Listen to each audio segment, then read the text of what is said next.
And welcome back, everyone. As you'll hear a ring, please forgive us here on the show as we had technical difficulties. And John, as you were gone from the air, John, it looks like I will have to connect again. No, I'm here, Dave. David. Yeah. Hold it. Hold it. A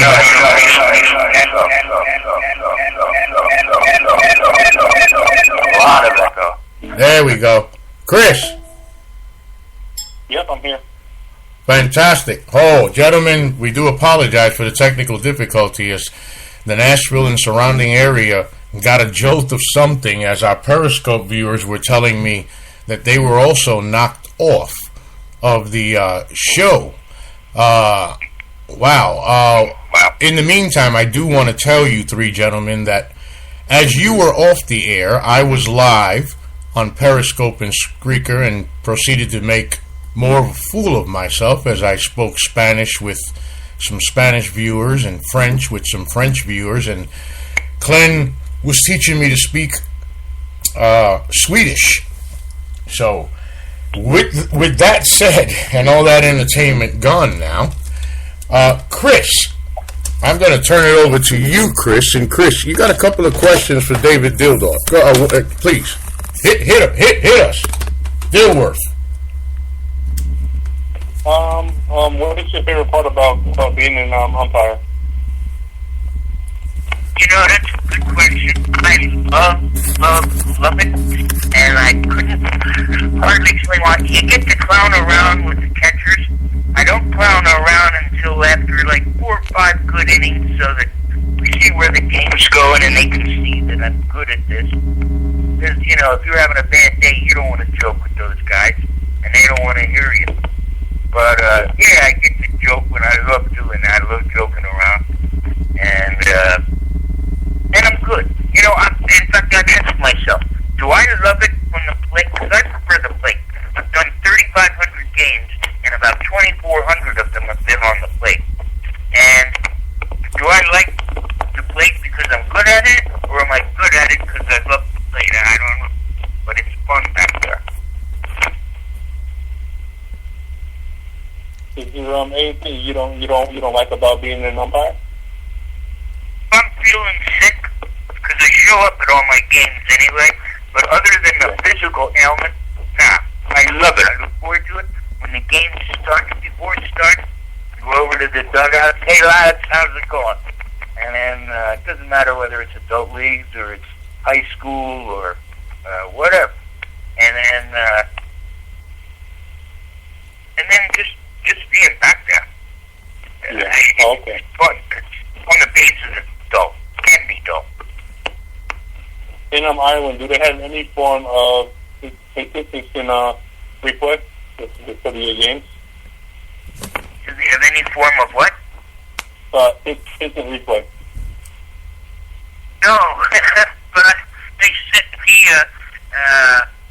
an email one day saying that their new league is the new rule this year, and this was a couple years ago, they were going to have guys filming from their iPhones, and the umpire is going to have to look at it. Well, then, I noticed it was April 1st. So they got me good on an April Fool's joke. I like that. Yeah, Chris, you had more? Oh, no, that was it. David, listening to it, what I was really fascinated about and doing a little homework is, and you really confirmed it for me, was here you were talking about these areas, these baseball fields, and gentlemen who said to you, oh, is that what they play here? And I'm wondering now, that was 5 years ago. You take me back to those 2 baseball fields today. You think there's still just 2 baseball fields? Oh, they are. They're the 2 there. But no, they have many more now. They have them in the west like over in County Clare. They have them in the center, in County Cavan. They have them, and they're just growing. I believe in Belfast they're building one as well. There was a woman who played, and boy did I put my foot in my mouth. My first year there, she played for the Belfast North Stars. And I saw her warming up, but I didn't even see her in her warm-up stuff.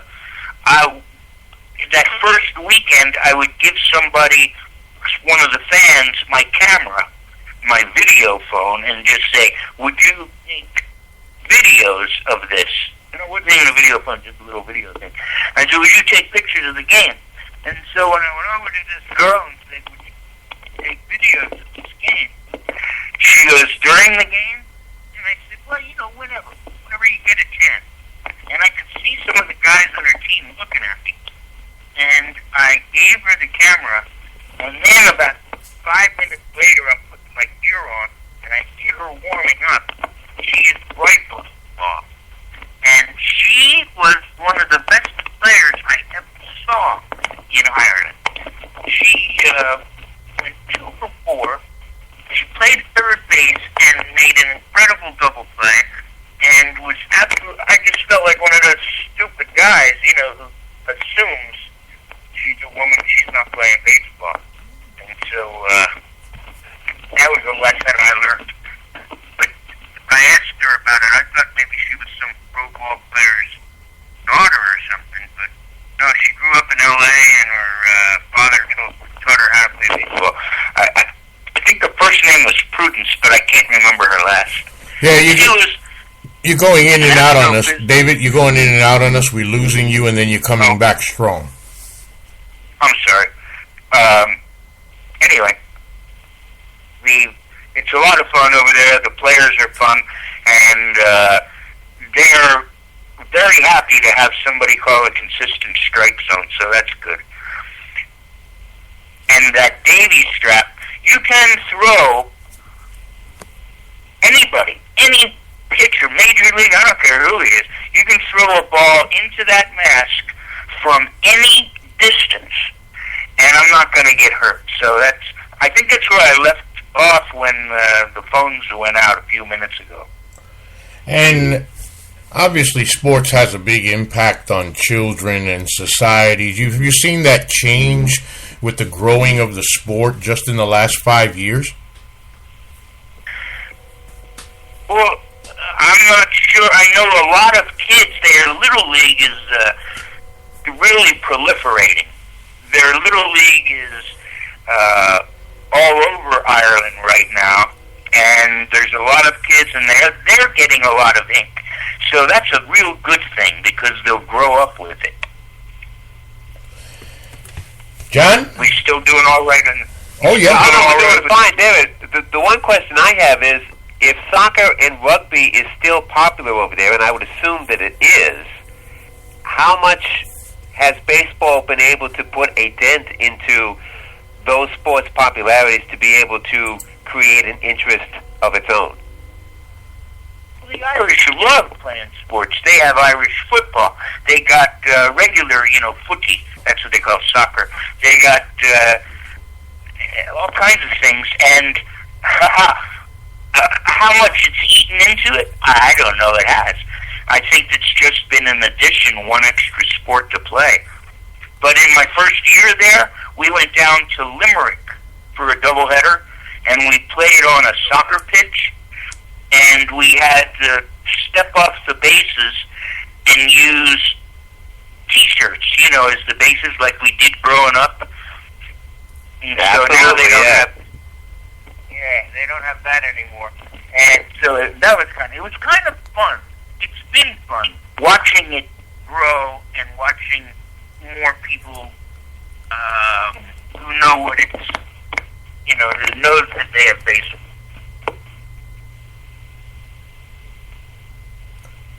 Go ahead, John. Oh, I was going to say, David, where do you see this sport in Ireland going in, say, the next 5-10 years? I would say it's going to grow. I mean, I don't think it'll ever be like it is here in the States as far as popularity, but it's a sport that they know enough about American baseball, and they watch the World Series, and then now that there's growing numbers of adult league teams in their in Baseball Ireland, then and the quality is not horrible at all. They have a A pool and a B pool. The B pool are guys who've wanted to play, but just they're not that great, but they love playing. And the A pool, there's a lot of good players from all around the world, and so I'm sure you'll do nothing but grow. I mean, there's a lot of interest. David, where do these players live? They live in Ireland, but some of them are married to Irish girls. Some of them are there because they work there. There's baseballireland.ie or baseballireland.com. Gives you a lot of history. It tells how the sport grew. I think they have a great documentary on the beginning of baseball in Ireland. I mean, Peter O'Malley built that field in 1998. So they had a little bit of a interest, but it's grown tremendously relative to where it was. It's grown tremendously. Now, is it all over the place? No, but a whole lot more people know that they have it now. Okay, so here's my last question, David. If you were to recruit Chris, Ralph, and myself to go to Ireland to be a part of baseball over there, how would you do it? If I were to? Yeah, if you were to recruit the three of us, how would you recruit us to go over there and be a part of this? Well, I'd sell you on Ireland first. I'd say get over there. I'd go for the breakfast, stay for the people. They're the nicest people on earth. And then they got the baseball. They'll work you in. Even if you're only there for a couple weeks, they'll work you into some games. And then after that, you be there. I mean, they don't pay. But someday I can see them getting paid to go to tournaments and things. They might even be getting that in the last year or so, because I didn't go over this past year because of injury. But I tell you gotta have a ball, and those guys love playing, and they're real serious about it, and yet they're fun. They're not. It's not like somebody whose career was ruined in Pony League by some bad umpire. You know, they have no attitudes like some places do. Okay, Ralph and Chris, what do you think? Do you want to make the trip to Ireland and be a part of this, or would we rather stay here? Well, I can't play baseball anymore. I can barely walk, but I sure wouldn't mind looking at the beautiful Irish countryside. I love when you have the golf tournaments or other tournaments out there you get to see. And now with something like Periscope, I do spend time going to places like Ireland to look. I mean, coming from New York City and living now in Nashville, Tennessee, hey, how bad could it be to see the Irish countryside, John, right? How, Chris? It's a land of 100,000 postcards. It's absolutely beautiful. The people are beautiful, really nice. I wouldn't say the prettiest girls in the world were there, but the ones who are pretty are drop dead gorgeous. Then there's some scary-looking people, because you live on that rock in the middle of the Atlantic Sea, and all those storms. You got a rugged complexion. Guys who are like my age, I'm 68. Those guys look like if they live that long, they look like they're 100, and guys in their 40s look like they're 68. So, wow. Well, I don't know, Chris. You want to make the trip over or not? Uh-oh, we lose Chris. I'm still here. Oh, Chris, I don't think Chris wants to go to Ireland. Oh, Chris, come on, we got to go to Ireland.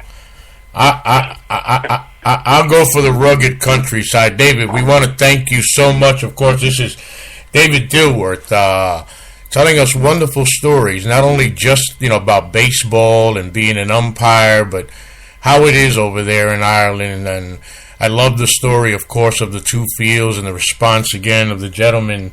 Oh, is that what they play there? That really caught my eye. David, thank you so very much. Please know that